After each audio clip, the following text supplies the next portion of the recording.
નમસ્કાર ખેડૂત મિત્રો, અમદાવાદ દૂરદર્શન કેન્દ્ર દ્વારા પ્રસારિત થનાર તથા આપણા સૌની વચ્ચે લોકપ્રિય એવા કૃષિ દર્શન ફોન ઇન લાઈવમાં હું ડોક્ટર હિરલ ચતુર્વેદી આપ સૌને આવકારું છું. મિત્રો, લાઈવ શરૂ કરીએ એના પહેલા થોડાક સૂચન આપને યાદ અપાવી દઉં. આપ જ્યારે ફોન કરો ત્યારે ટીવીમાં જોઈને વાત ન કરો, સીધો સંપર્ક ફોન ઉપર કરો તથા ફોનને તરત ન કાપતા, જેથી જો પધારેલ નિષ્ણાતને કંઈ પૂછવું હોય, વધારાની માહિતી મેળવવી હોય તો અંદાજિત જવાબ ન આપતા આપને સચોટ જવાબ આપી શકે. તો ચલો વધારે સમય ન લેતા શરૂ કરીએ છીએ કૃષિ દર્શન ફોન ઇન લાઈવ. આજે આપણે કૃષિ દર્શન ફોન ઇન લાઈવમાં વિષય રાખ્યો છે ખેતી પાકોમાં સૂક્ષ્મ જીવાણુઓનો ફાળો. ખેતી પાકોમાં સૂક્ષ્મ જીવાણુઓનો ફાળો અંતર્ગત જો વિસ્તૃત માહિતી જોઈતી હોય તો અમારા નિષ્ણાતને ફોન કરી શકો છો. પ્રશ્ન પૂછવા માટેની ફોન લાઈન શરૂ થઈ ગઈ છે. આપને ફોન નંબર જણાવી દો: 079-2685-3814 અને 079-2685-3816. મિત્રો, આજે ખેતી પાકોમાં સૂક્ષ્મ જીવાણુઓનો ફાળો અંતર્ગત વિસ્તૃત માહિતી અને માર્ગદર્શન માટે આપણી સાથે ઉપસ્થિત થયા છે ડોક્ટર હિરેનભાઈ કે પટેલ સાહેબ. હું સાહેબનો પરિચય આપો. તેઓ મદદનીશ પ્રાધ્યાપક માઇક્રોબાયોલોજી વિભાગ બંસીલાલ અમૃતલાલ કૃષિ મહાવિદ્યાલય આણંદ કૃષિ યુનિવર્સિટી આણંદ ખાતે પોતાની હાલ ફરજ બજાવે છે. તો ચાલો ડૉક્ટર સાહેબને મળીએ અને સૂક્ષ્મ જીવાણુનો ફાળો એ ખેતી પાકોમાં કઈ રીતે મહત્વનો ભાગ ભજવે છે એના વિશે વિસ્તૃત ચર્ચા કરીને માહિતી મેળવીએ. કાર્યક્રમની શરૂઆતમાં સૌપ્રથમ સાહેબ આપનું સ્વાગત છે. ખૂબ ખૂબ આભાર હિરલબેન, મારો પરિચય આપવા બદલ. ડૉક્ટર સાહેબ, હવે ધારો કે ખેતી પાકોમાં સૂક્ષ્મ જીવાણુનો ફાળો, અમુક વખતે નિષ્ણાંતો સાથે ચર્ચા કરતી વખતે અમને જાણવા મળે છે કે આનું મહત્વ ખૂબ છે. શરૂઆતમાં મારે એ જાણવું છે કે આ સૂક્ષ્મ જીવાણુઓ એટલે શું, તો જેના થકી અમારા ખેડૂત મિત્રો આના અંદર વિસ્તૃત માહિતી મેળવી શકે. ખૂબ સરસ પ્રશ્ન છે, એકદમ બહુ જ અગત્યનો પ્રશ્ન છે. સૂક્ષ્મ જીવાણુઓ એટલે એવા જીવાણુઓ કે જે આપણે નરી આંખે નથી જોઈ શકતા. પૃથ્વી ઉપર માણસ જાત કે કોઈ પણ જીવના આવ્યા પહેલાં સૂક્ષ્મ જીવાણુઓ પહેલેથી હતા જ, અને જેના થકી જ આપણે પૃથ્વીનું વાતાવરણ બન્યું છે. તો એવા સૂક્ષ્મ જીવાણુઓ ખેતીની અંદર એટલે જમીનમાં રહી અને ઘણો બધો ફાયદો આપણા છોડ અને પાકને કરી આપે છે અને ઘણી રીતે મદદ કરે છે. જમીનનું સ્વાસ્થ્ય સુધારવામાં પણ આ જ સૂક્ષ્મ જીવાણુઓનો ખૂબ અગત્યનો ફાળો છે. સાહેબ, અત્યારે દેવજીભાઈ રાજપૂત છે દિયોદરથી, એ અમારા રેગ્યુલર કોલર છે, એમનો ફોન છે, આપણે વાત સાંભળીએ. હેલો દેવજીભાઈ. નમસ્કાર. નમસ્કાર, કૃષિ દર્શન ફોન ઇન લાઈવમાં આપનું સ્વાગત છે. આપનો પ્રશ્ન જણાવો. હા બેન, પ્રશ્ન એવો છે કે આપણે સૂક્ષ્મ જીવાણુથી કયા કયા ફાયદા છે? કયા કયા ફાયદા થઈ શકે સાહેબ? જી, ખૂબ સરસ. જ્યારે સૂક્ષ્મ જીવાણુઓની ખેતીની અંદર આપણે ઉપયોગિતાની દ્રષ્ટિએ વાત કરીએ તો મુખ્ય બે પ્રકાર છે. એક છે જૈવિક ખાતરો અને બીજા છે જૈવ વિઘટકો. હવે જૈવિક ખાતરો છે એ આપણે બહુ પોપ્યુલર છે, એટલે પ્રચલિત છે ખેડૂતોની અંદર.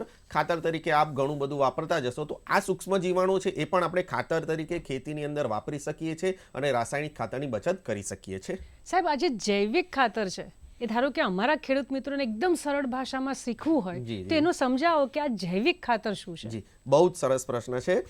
જૈવિક ખાતરની વાત કરીએ આપણે સરળ ભાષામાં સમજવું હોય તો હું તમને એક સાદામાં સાદું ઉદાહરણ આપીશ કે આપણે ઘેરે દહીં બનાવીએ છીએ. તો દહીં બનાવવા માટે આપણે દૂધની અંદર આગળનું દહીં બનાવેલું હોય એનું 1 ચમચી મેળવણ લઈ અને નાખીએ છીએ. તો એ મેળવણ છે એની અંદર લેક્ટોબેસિલસ નામના સૂક્ષ્મ જીવાણુઓ રહેલા હોય છે, જેના થકી જ આપણે દૂધમાંથી દહીં બનાવીએ અને સરસ મજાનું દહીં મેળવી શકીએ છીએ. તેવી જ રીતે આ સૂક્ષ્મ જીવાણુ એટલે જૈવિક ખાતર છે એ પણ ખેતરની આપણી માટી છે એની અંદર જાય છે, મેળવણ તરીકે જાય છે, એનો વિકાસ થાય છે અને ઘણા પોષક તત્વો આપણા છોડને ઉપલબ્ધ કરાવી આપે છે અને જમીનનું સ્વાસ્થ્ય પણ સુધારી આપે છે. બરાબર. જંબુસરથી ગોરધનભાઈ જોડાઈ ગયા છે, આપણે એમને સાંભળીએ. હેલો ગોરધનભાઈ. હા, નમસ્કાર બેન. નમસ્કાર, આપનો પ્રશ્ન જણાવો. હા બેન, જૈવિક ખાતરોના સૂક્ષ્મ જીવાણુ એવું કોઈ ખેતીની વિશે માહિતી જોઈતી હોય તો એના માટે સરકાર કોઈ પ્રોગ્રામ રાખે તાલુકા કક્ષાએ અથવા જિલ્લા કક્ષાએ? ખૂબ સરસ ગોરધનભાઈ, આપણે સાહેબને વિનંતી કરીએ. સાહેબ જી, જ્યારે માહિતી માટેના પ્રોગ્રામની વાત કરીએ તો આપ અમારી કૃષિ યુનિવર્સિટીની અંદર જૈવિક ખાતર યોજના ચાલે છે, તેનો પણ સંપર્ક કરી શકો છો. ત્યાંથી તમને વિસ્તૃત માહિતી મળી શકે છે. એનાથી ઉપરાંત આણંદ કૃષિ યુનિવર્સિટીની અંદર 5 ટ્રેનિંગ પ્રોગ્રામો ચાલે છે. જીવાત માટેના, નિંદણ માટેના, સજીવ ખેતી માટેના, પ્રાકૃતિક ખેતી માટેના. તો તેના અંદર પણ જૈવિક ખાતરો વિશે આપણે ઘણા બધા લેક્ચર અને અમારા જે નિષ્ણાતો છે એ પોતાનું વક્તવ્ય રજૂ કરતા હોય તો એ ટ્રેનિંગમાં આપ ભાગ લઈ અને આ વિશે વિસ્તૃત માહિતી મેળવી શકો છો. સાહેબ, પાલનપુરથી દિનેશભાઈ પ્રજાપતિ જોડાઈ ગયા છે. દિનેશભાઈ. હા, હેલો. હા, બોલો દિનેશભાઈ. હા, નમસ્કાર હિરલબેન. મારો પ્રશ્ન ડોક્ટર હિરેન સરનો છે કે સૂક્ષ્મ જીવાણુઓની હાજરી છે એવી કઈ રીતે ખબર પડે અને સૂક્ષ્મ જીવાણુનું ઉત્પાદન વધારવા માટે ઘેર કયા ઉપાયો કરવા પડે અને બહારથી કઈ વસ્તુ ઉમેરવી પડે? ખૂબ સરસ દિનેશભાઈ સાહેબ. જી જી જી જી બહુ જ સરસ પ્રશ્ન છે. આપણે સૌથી પહેલો તમારો પ્રશ્ન છે કે ભાઈ સૂક્ષ્મ જીવાણુઓ હાજર છે કે નહીં તે કેવી રીતે ખબર પડે? તો એના માટે આપણે આપણી ખેતરની જે જમીન છે એનો નમૂનો લઈ અને પ્રયોગશાળામાં એની ચકાસણી કરાવવી પડે કે ભાઈ મારી જમીન છે તેની અંદર કેટલા સૂક્ષ્મ જીવાણુઓ છે. બીજો પ્રશ્ન આપનો હતો કે ભાઈ એ જે સૂક્ષ્મ જીવાણુઓ છે એ જમીનની અંદર એની સંખ્યા કેવી રીતે વધારવી અને આપણે એવા કયા ઉપાયો કરવા? તો એના માટે આપણે જે સેન્દ્રિય તત્વો છે જમીનની અંદર, ઓર્ગેનિક કાર્બન આપણે જે કહીએ છીએ, એ સેન્દ્રિય કાર્બનની માત્રા વધારવી પડે, જે આપણી જમીનની અંદર બહુ જ ઓછી છે, 0.3 થી 0.4% છે. તો એ સેન્દ્રિય તત્વોની માત્રા આપણે વધારીએ તેના માટે સારું કોવાયેલું છાણિયું ખાતર, વર્મી કમ્પોસ્ટ અને બીજા સેન્દ્રિય ખાતર છે આપણે જમીનમાં એડ કરો, એ આ ઉપયોગી સૂક્ષ્મ જીવાણુનો ખોરાક છે અને એના થકી એ સૂક્ષ્મ જીવાણુની સંખ્યા વધી શકે છે. આ ઉપરાંત જૈવિક ખાતર જે આપણને યુનિવર્સિટી કાં તો સરકારી સંસ્થા અને ખાનગી કંપનીઓનું પણ મળે છે, એ પણ આપ જમીનની અંદર ઉમેરી શકો છો, જેના થકી આપ સૂક્ષ્મ જીવાણુની સંખ્યા છે એ વધારી શકો છો. બરાબર સાહેબ. અત્યારે રાજચંદ્રભાઈ ઠાકોર આપણી સાથે જોડાઈ ગયા છે, આપણે એમને સાંભળીએ. હેલો. હેલો. હા બોલો. આપણે રાયડામાં ઝીણી ઈયળો પડી છે. રાયડામાં ઝીણી ઈયળ પડી છે, એને કેટલો સમય થયો? સમય ખાલી થયો છે 10-15 દાડા થઈ ગયા છે. અગાઉ કોઈ છંટકાવ કરેલો? ના, નહીં કરેલો. સાહેબ શું કારણ હોઈ શકે? આમ વાત કરું તો જે આ પ્રશ્ન છે એ અમારા વિષય વસ્તુને લગતો નથી, પણ આ માટે આપ આપના નજીકના કૃષિ વિજ્ઞાન કેન્દ્ર કાં તો કૃષિ સંશોધન કેન્દ્ર અથવા તો કોઈ પણ કૃષિ યુનિવર્સિટીની અંદર આપ કીટકશાસ્ત્ર વિભાગની અંદર અચૂક સંપર્ક કરી શકો છો.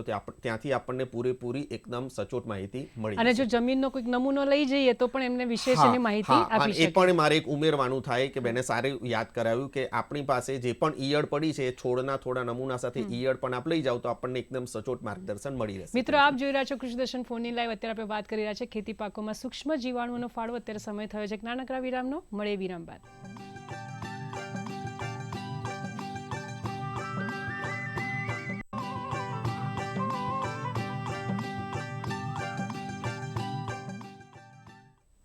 વિરામ બાદ ફરીથી આપનું સ્વાગત છે મિત્રો. આપ જોઈ રહ્યા છો કૃષિ દર્શન ફોનની લાઈવ. અત્યારે આપણે વાત કરી રહ્યા છે ખેતી પાકોમાં સૂક્ષ્મ જીવાણુનો ફાળો. આણંદથી પધારેલા ડૉક્ટર હિરેનભાઈ સાહેબ સરસ માહિતી આપી રહ્યા છે. તમારા થકી એમને હવે એવું પૂછીએ કે જે અત્યારે ખાસ પ્રવર્તમાન સમય છે મિત્રો, એમાં જૈવિક ખાતર વાપરવાની સાહેબ જરૂરિયાત શા માટે છે?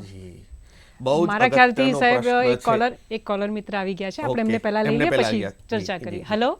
આપણે જે રીતે જીવામૃત બનાવીએ છીએ જી, તો એ રીતે આ જે સૂક્ષ્મ તત્વો છે, આ ખાતર છે, એને મલ્ટિપ્લિકેશન કરી શકાય? બહુ જ અઘરો પ્રશ્ન પૂછી લીધો આપે, પણ આનો જવાબ પણ મારી પાસે છે. હું તમને બહુ જ વ્યવસ્થિત જવાબ આપીશ.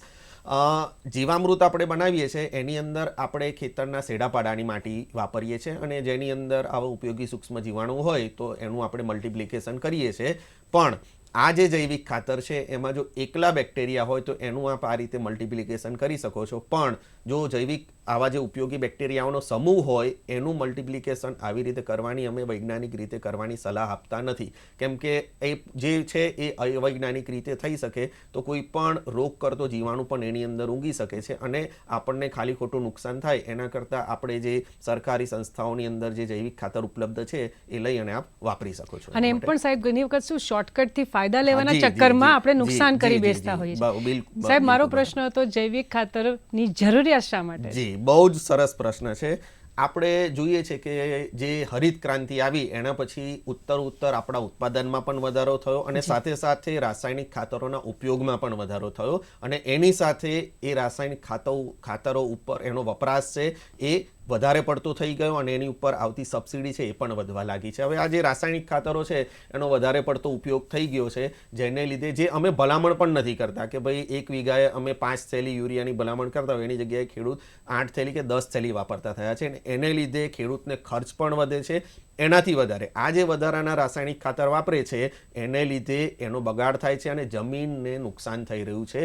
એની અંદર જે પણ સૂક્ષ્મ જીવાણુ ખાતું બીજી ઉપયોગી જીવાત છે એની સંખ્યા દિવસે દિવસે ઘટી રહી છે. જો આવું ને આવું ચાલતું રહેશે તો લાંબા ગાળે એ જમીન છે એ ખેતી લાયક રહે નહીં, મતલબ એની ફળદ્રુપતા ધીમે ધીમે ઓછી થવા માંડશે. તો રાસાયણિક ખાતરો છે એને લીધે આ એક એક દુરુપયોગ થયો છે એ જે અટકાવવા માટે આપણે હવે જૈવિક ખાતરો છે એના ઉપર ફોકસ વધારવું પડશે, એનો ઉપયોગ વધારવો પડશે. કેમ કે આ જે જૈવિક ખાતરો છે એ ખેતી ઉપયોગી સૂક્ષ્મ જીવાણુઓ જ છે, જે જીવાણુઓ જમીનમાંથી જ કાઢેલા છે. આપણે એને મલ્ટીપ્લાય કરીને પાછા જમીનમાં નાખીએ છીએ, જમીનના ફળદ્રુપતા વધે છે અને એની જીવંતતા વધે છે અને જમીનનું સ્વાસ્થ્ય સુધરે છે. બરાબર. ઘણી વખત સાહેબ નિષ્ણાંતો વારંવાર એવું કહેતા હોય છે ખેડૂત મિત્રો કે જે નાઇટ્રોજન છે, ફોસ્ફરસ છે અને પોટાશ, આની હંમેશા લાભ વધારવાનો પ્રયત્ન કરવો જોઈએ. હવે સાહેબને આપણે તમારા થકી એ પૂછીએ કે સાહેબ આ નાઇટ્રોજન, ફોસ્ફરસ અને પોટાશ જે છે એ બીજા અન્ય તત્વોની જે લાભ્યતા છે એ વધારવા માટે આ સૂક્ષ્મ જીવાણુ મદદ કરી શકે? જી, જેવી રીતે નાઇટ્રોજન, ફોસ્ફરસ અને પોટાશ માટેના જેવી રીતે જૈવિક ખાતરો આવે છે, રાઇઝોબિયમ, એઝોટોબેક્ટર, ફોસ્ફેટ કલ્ચર, એવી રીતે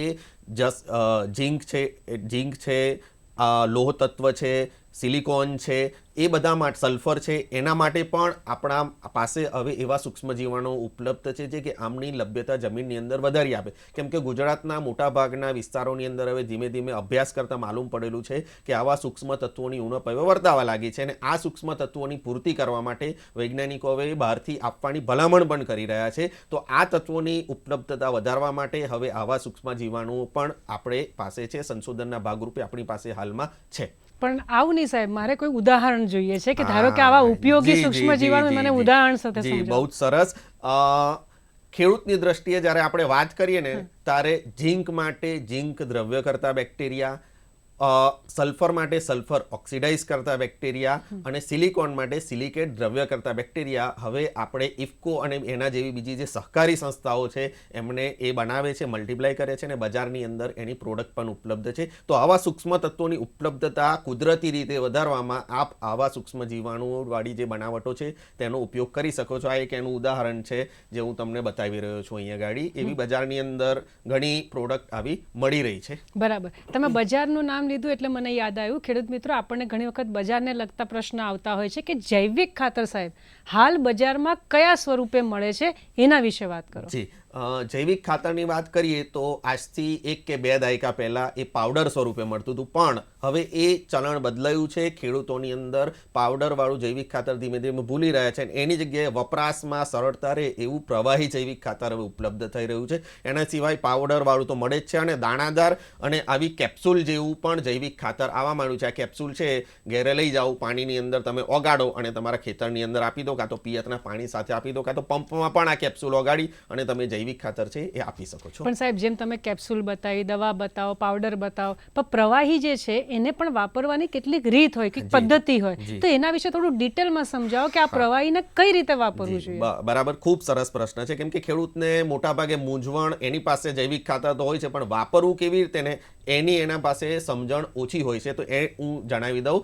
આણંદ કૃષિ યુનિવર્સિટીએ છેલ્લા 3 દાયકાના સંશોધનના ભાગરૂપે 35 કરતાં વધારે ભલામણો આપેલી છે અને કયા પાકમાં કેવી રીતે અને ક્યાં ગાડી વાપરવું એના વિશે પણ વિસ્તૃત માહિતી આપેલી છે. સૌથી પહેલી રીત છે બિયારણને પટ આપીને 5 ml જેટલું પ્રવાહી જૈવિક ખાતર લો, એને 1 કિલો બિયારણને જરૂર પડતા પાણી મુજબ લઈ અને એને વાવવાનું હોય અને અડધા કલાક પહેલાં બિયારણને પટ આપી એને ભરભરું થવા દો અને પછી વાવી દો. આ થઈ સૌથી પહેલી. બીજી છે ધરુને, કટકાને કાં તો ગાંઠને માવજત આપીને, એટલે ફેર રોપણીવાળા પાક હોય આપણે એના માટે આ પદ્ધતિ બહુ સારી છે. 1 લીટર પાણી લો, એની અંદર 5 ml જેટલું પ્રવાહી જૈવિક ખાતર નાખો અને પછી તમારી ધરુના જે મૂળ છે એને 15-20 મિનિટ સુધી ડુબાડી રાખો. તકો કટકા કાં તો પછી કેળાની ગાંઠ હોય એને 15-20 મિનિટ ડુબાડી રાખો અને પછી એને રોપણી કરી દો એટલે તમારું એ કામ પૂરું થઈ જાય. અને ત્રીજી રીત છે જમીનમાં આપીને.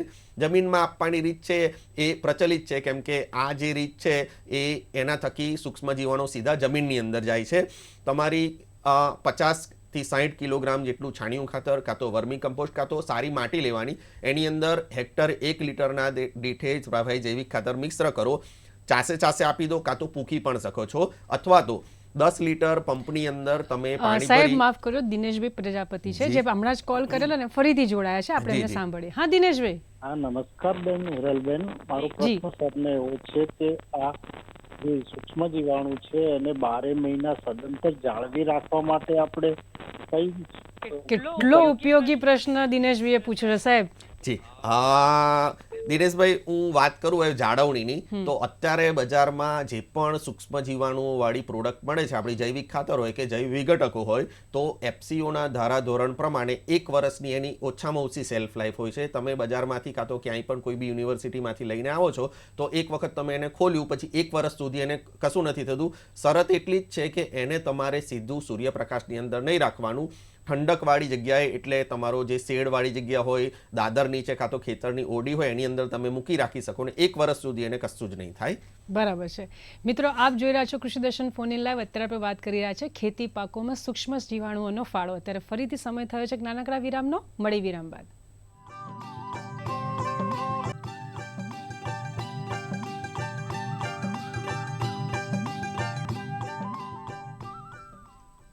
વિરામ બાદ ફરીથી આપનું સ્વાગત છે. મિત્રો, આપ જોઈ રહ્યા છો કૃષિ દર્શન ફોન ઇન લાઈવ ને અત્યારે આપણે વાત કરી રહ્યા છે ખેતી પાકોમાં સૂક્ષ્મ જીવાણુઓનો ફાળો. હજી પણ ઝડપથી ફોન ઉપાડો અને આ વિષયને અનુરૂપ તમારા પ્રશ્ન, તમારી મૂંઝવણ અમારા નિષ્ણાંતોને પૂછો. પ્રશ્ન પૂછવા માટેની ફોન લાઈન અને ફોન નંબર્સ આપના સ્ક્રીન ઉપર નિહાળી રહ્યા છો. આપ અત્યારે લાઈવ ખેતી કરી રહ્યા છો ખેડૂત મિત્રો, એટલે આપને જે પ્રશ્ન આવે એનું જો નિવારણ આપશું તો આપના તાલુકામાં, જિલ્લામાં, રાજ્યમાં અને સમગ્ર ભારતને પણ એનો લાભ મળી શકે. તમે પ્રશ્ન પૂછો ત્યાં સુધી તમારા થકી હું સાહેબને પ્રશ્ન પૂછો કે ઘણા નિષ્ણાંતો ખેડૂત મિત્રો એવું કહેતા હોય છે કે જૈવ વિઘટકો, આ બહુ અગત્યનો પ્રશ્ન છે સાહેબ. એ જૈવ વિઘટકો એટલે શું, એ શું કામ કરે છે, એનું શું એની અંદર ફાળો છે, એના વિશે વાત કરો. જૈવ વિઘટકોની વાત કરીએ તો જૈવ વિઘટકો એટલે એવા બેક્ટેરિયા, ફૂગ અને એક્ટિનોમાઇસિટ્સ કે જેના થકી આપણે કૃષિ કચરો છે એનું વિઘટન કરી શકીએ. વિઘટન એટલે જે એકદમ શું કહેવાય, મોટા કૃષિ કચરા છે એને વિઘટન કરી અને નાના છોડ લઈ શકે એવા સ્વરૂપમાં રૂપાંતરિત કરવાની પ્રક્રિયા છે. હવે આવા જે બેક્ટેરિયા છે કે જે ફૂગ છે કે એક્ટિનોમાઇસિટ છે, એ આવા કૃષિ કચરાની અંદર રહેલા સેલ્યુલોઝ, હેમિસેલ્યુલોઝ, કાર્બોદિતો, પ્રોટીન અને ચરબીનું વિઘટન કરી અને એને સરળ સ્વરૂપની અંદર રૂપાંતર કરે છે અને પાક કે છોડ છે એ એમાંથી પોષણ મેળવી શકે છે અને જમીનની સુધારણા પણ કરે છે. બરાબર સાહેબ, ઘણી વખત શું થાય, કોઈ નિષ્ણાંત આવે, વાત કરીએ, જૈવિક ખાતર હોય, સૂક્ષ્મ જીવાણુ હોય, જૈવ વિઘટક હોય, ગમે તે હોય, એની વિશે વાત કરે. પણ અત્યારે તમે આણંદથી અહીંયા પધારેલા છો. આણંદ કૃષિ યુનિવર્સિટી ખાતે આ જૈવ વિઘટકો ઉપર કોઈ સંશોધન હાથ ધરવામાં આવ્યું હોય ને તો એના વિશે વાત કરો. ખૂબ સરસ પ્રશ્ન છે હિરલબેન.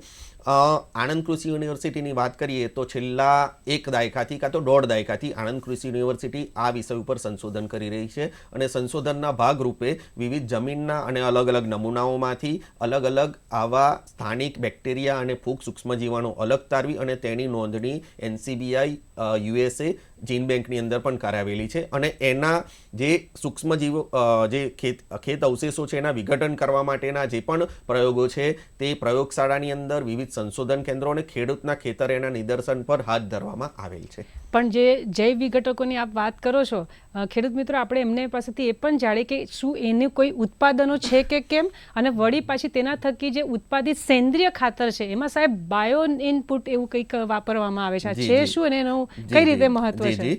આ જૈવ વિઘટકોને લગતા જે પણ ઉત્પાદનો છે ભારતની અંદર ઘણી સરકારી અને ખાનગી સંસ્થાઓ આને લઈને પ્રોડક્ટ અને બનાવટો બનાવે છે જે બજારની અંદર બહુ સરળતાથી મળી રહે છે.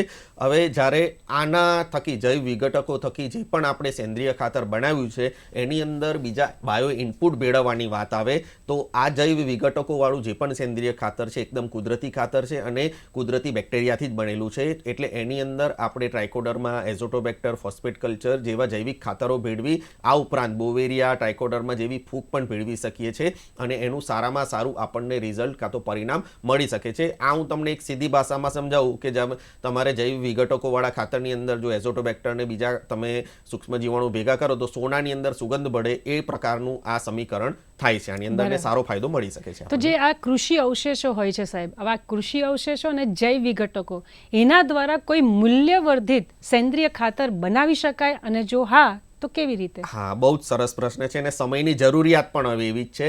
આપણે આના થકી ચોક્કસ મૂલ્યવર્ધિત સેન્દ્રિય ખાતર બનાવી શકીએ છીએ.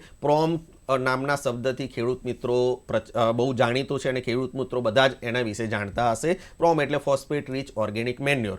એક ભાગ આપ કૃષિ અવશેષો લો, એક ભાગ રોક ફોસ્ફેટ લો અને 2 ભાગ ગાયનું કાં તો ભેંસનું છાણ લો અને એની સાથે ભેગું કરો અને એની અંદર આ જૈવ વિઘટકો નાખી દો. 60 દિવસ કાં તો 70 દિવસના અંતે આપણને સારું ભરભરું એવું આ પ્રોમ એટલે nutrient rich organic manure, phosphate rich organic manure ખાતર છે એ તૈયાર થઈ જાય, જે આપણું ડીએપી છે એને ઘણા ખરા અંશે એની પૂર્તિ કરી શકે છે અને કેમિકલ જે ફર્ટિલાઇઝર છે, રાસાયણિક ખાતર, એનો બચાવ કરી શકીએ. બરાબર સાહેબ, આપણે ક્યારના લગભગ જૈવિક ખાતર વિશે જે વાત કરીએ છીએ, સેન્દ્રિય ખાતર હોય કે કંઈ પણ, એક ખેડૂત હોય એ મોટા ભાગે સાહેબ ખૂબ મહેનત કરીને કોઈ પાકની ઉત્પાદન મેળવતો હોય છે. હવે આ જે ખેતી ઉપયોગી સૂક્ષ્મ જીવાણુની તમે વાત કરી, એના માટે થઈને જમીન, પાક કે પર્યાવરણને કોઈ આડઅસર થાય છે સાહેબ? હા, આ જ બહુ અગત્યનો પ્રશ્ન છે. આ જે સૂક્ષ્મ જીવાણુઓ છે એ આપણે જમીનમાંથી જ કુદરતી સૂક્ષ્મ જીવાણુ કાઢેલા છે, એટલે એની જમીન, પાક કે પર્યાવરણ કે કોઈ પણ જીવજંતુ છે એની પર કોઈ જ આડઅસર થતી નથી. એકદમ સુરક્ષિત છે અને આના વાપરવાથી આપણી જમીન અને પર્યાવરણને ફાયદો જ થવાનો છે. તો પછી સાહેબ ઘણી વખત એવું કહીએ સજીવ ખેતીને બહુ જ પ્રોત્સાહન આપવામાં આવે છે અને હાલના સમયમાં ખાસ કરીને નિષ્ણાંતો પણ એવું કહેતા હોય છે અમારા ખેડૂત મિત્રોને કે સજીવ ખેતીને તમે ઉપયોગ કરો. તો એમાં આ ખેતી ઉપયોગી જે સૂક્ષ્મ જીવાણુ છે એ વાપરી શકાય? જી, ચોક્કસપણે વાપરી શકાય. અને આ જે સૂક્ષ્મ જીવાણુ છે કુદરતી નિર્દોષ સૂક્ષ્મ જીવાણુઓ જ છે. આના વપરાશથી રાસાયણિક ખાતરની બચત થવાની છે. સજીવ ખેતીની અંદર ઓછા ખર્ચે આપણે સારું ઉત્પાદન અને ગુણવત્તાસભર ઉત્પાદન આવા સૂક્ષ્મ જીવાણુઓની મદદથી આપણે મેળવી શકીએ છીએ. બરાબર. હવે ધારો કે ઘણી વખત શું થાય સાહેબ, જે જૈવ વિઘટકો છે એના થકી જે કૃષિ અવશેષો છે એનું વ્યવસ્થાપન કઈ રીતે કરવું? કારણ કે ઘણી વખત શું અધૂરી માહિતી પણ અમને થોડી તકલીફ આપી શકે, તો એના વિશે આપ શું સલાહ આપશો? જી, એના વિશે હું એટલું જ કહીશ કે કોઈ પણ પ્રકારનો કૃષિ કચરો જેની અંદરથી આ પ્લાસ્ટિક અને અવિઘટિત, વિઘટન ના થાય એવા પદાર્થો દૂર કરો. આવા જે કૃષિ કચરો છે એનું 5 થી 10 સેન્ટીમીટરના ટુકડા કરો અને એને આપ ખાડાની અંદર કાં તો કોમ્પોસ્ટની બેગ હવે બજારમાં ઉપલબ્ધ છે એની અંદર કાં તો પછી બહાર ઢગલો કરી દો અને એની ઉપર આ જૈવ વિઘટકોનું દ્રાવણ છે એનો છંટકાવ કરી દો. એને 60 થી 90 દિવસ સુધી રવા દો અને દર 10 દિવસે એને પલટાવતા રહો, તો 60 થી 90 દિવસના અંતે આપણને સારામાં સારું ભભરું ભૂખરા રંગનું સેન્દ્રિય ખાતર છે એ તૈયાર થઈ જશે. પણ માની લો કે સાહેબ હવે ખેતી પાકોમાં સૂક્ષ્મ જીવાણુનો ઉપયોગ કર્યો, પણ તમારા ધ્યાનમાં, કે આપ ડૉક્ટર છો, રિસર્ચ કરેલું હશે, નિષ્ણાંત છો, ઘણા વર્ષોથી ફિલ્ડમાં કામ કરો છો, એમાં કોઈ રોગ કે જીવાણુ કે એવી કોઈ સંભાવના કે કોઈ તકલીફ ખેડૂત મિત્રને કંઈ પડી હોય એવું કંઈક યાદ આવે છે આપને સાહેબ? આ સૂક્ષ્મ જીવાણુ છે એને અમે છેલ્લા 10 વર્ષથી એની ઉપર કામ કરીએ છીએ અને એની કોઈ પણ છોડ કે કોઈ પણ પાક કે જમીન ઉપર કોઈ પણ પ્રકારની આડઅસર થતી નથી. એના બધા જ એને લગતા બધા જ પ્રયોગો અમે કરી લીધા છે, એટલે એવી કોઈ આડઅસર આની જોવા મળતી નથી. માની લો કે બાજુમાં ખેતર હોય અને કદાચ એવું બને છે કે એક ખેતરની જે અસુવિધા છે બીજા ખેતરને નુકસાન પહોંચાડી હોય એવું? સહેજ પણ નહીં. આ સૂક્ષ્મ જીવાણુ છે એકદમ ઉપયોગી સૂક્ષ્મ જીવાણુ છે. એક ખેતરમાંથી બીજા ખેતરમાં જશે તો પણ ફાયદો જ કરવાના છે, નુકસાન સહેજ પણ નથી. હવે તમે જે દવા કે પ્રોડક્ટની વાત કરી કે એને પ્રવાહી સ્વરૂપે કે પાવડર સ્વરૂપે વાપરી શકાય, પણ એક કરતા કોઈ અન્ય પાક ક્યારેક કોઈ ખેડૂતને ઈચ્છા થાય કે હું બીજા કોઈ પાકની વાવણી કરું, તો શું એ પોસિબલ છે? કે ઘણી વખત શું થાય કે અમુક આડેધડ ઉપયોગ કરીએ ને તો પછી એ જમીન એકદમ વૃક્ષ થઈ જતી હોય, તો એ વિશે આપ શું કહેશો? હા, આના વિશે હું એટલું જ કહીશ કે આ જે સૂક્ષ્મ જીવાણુ છે જમીનમાંથી કાઢેલા જ છે અને ઉપયોગી સૂક્ષ્મ જીવાણુ છે. તમે કોઈ પણ પ્રકારની જમીનની અંદર કોઈ પણ પ્રકારના પાકની અંદર આ સૂક્ષ્મ જીવાણુઓ વાપરી શકો છો. હું તમને એક સાદું ઉદાહરણ આપું. આપણે એઝોટોબેક્ટર નામના બેક્ટેરિયા છે, એ પણ એક સૂક્ષ્મ જીવાણુ છે, ખેતી ઉપયોગી સૂક્ષ્મ જીવાણુ છે. એના વિશે વાત કરીએ તો એ જમીનની અંદર રહી અને કોઈ પણ પ્રકારના પાકની અંદર હવામાંથી મુક્ત નાઇટ્રોજન શોષી અને કોઈ પણ પાક હોય એની અંદર જમીનને આપે છે અને એ જમીનમાં જે આપેલો નાઇટ્રોજન છે એ પાક સીધો લઈ શકે છે. એટલે એના માટે કોઈ પણ નુકસાન કરતા કોઈ પણ છે નહીં. અંતમાં સાહેબ આપના મુખ્ય અમને સંદેશો સાંભળવો છે કે અમારા ખેડૂત મિત્રોને આ વિષયના અનુરૂપ આપ સંદેશો આપો. જી, મારે સંદેશામાં તો એટલું જ કહેવું છે કે આપ ખેતી ઉપયોગી આ જે સૂક્ષ્મ જીવાણુ છે એમાં મુખ્યત્વે જૈવિક ખાતરો અને જૈવ વિઘટકોનો સમાવેશ થાય છે. તો આ એકદમ ઓછા ખર્ચે ઉપલબ્ધ થતી ટેકનોલોજી છે, એનો વાપરો. જમીનનો જે અત્યારે બગાડ થઈ રહ્યો છે, પ્રદૂષિત થઈ રહી છે, એનો ઓછી પ્રદૂષિત થાય એવું કરો અને એની સ્વસ્થતા જળવાય એ માટે જેટલા બનતા પ્રયત્નો થાય એટલા કરો. કેમ કે આ જે સૂક્ષ્મ જીવાણુ છે જમીનમાં જઈ મલ્ટીપ્લાય થાય છે, એમની સંખ્યા વધારે છે અને એક ખાતરના કારખાનાની જેમ જમીનમાં રહીને કામ કરે છે અને તમારા છોડ અને જમીનનું સ્વાસ્થ્ય વધારવાની અંદર કામ કરે છે. સમયની મર્યાદા છે સાહેબ, આપણે અટકવું પડશે, પણ આણંદ કૃષિ યુનિવર્સિટીથી આપ અહીંયા પધાર્યા અને અમારા દર્શક મિત્રોને ખેતી પાકોમાં સૂક્ષ્મ જીવાણુનો ફાળો અંતર્ગત જે માહિતી આપી તે બદલ અમદાવાદ દૂરદર્શન કેન્દ્ર વતી તથા અમારા તમામ મિત્રો વતી આપનો ખૂબ ખૂબ આભાર. નમસ્કાર સાહેબ. મને સાંભળ્યો એ બદલ ખૂબ ખૂબ આભાર બધાનો. મિત્રો, આજે કૃષિ દર્શન ફોન ઇન લાઈવમાં આપણે ડોક્ટર હિરેનભાઈ કટેલ સાહેબ પાસેથી ખેતી પાકોમાં સૂક્ષ્મ જીવાણુનો ફાળો અંતર્ગત વિસ્તૃત માહિતી મેળવેલી માહિતીનો ભરપૂર ઉપયોગ કરીને સફળતા મેળવો તેવી શુભેચ્છા હું આપને ઝડપથી આવતા બુધવારના વિષય અંતર્ગત માહિતગાર કરી દઉં. આવતા બુધવારે તારીખ 6/12/2023ના રોજ જે વિષય અંતર્ગત તમે અમારા નિષ્ણાતને પ્રશ્ન પૂછી શકશો એ વિષય છે શિયાળુ શાકભાજી પાકોમાં સંકલિત જીવાત નિયંત્રણ. વિષય ફરી એક વખત નોંધી લેશો, શિયાળુ શાકભાજી પાકોમાં સંકલિત જીવાત નિયંત્રણ. કૃષિ દર્શન ફોન ઇન લાઈવ અહીં સમાપ્ત કરી છે. ફરી મળીશું એક નવા વિષય સાથે. ત્યાં સુધી રજા આપશો. નમસ્કાર.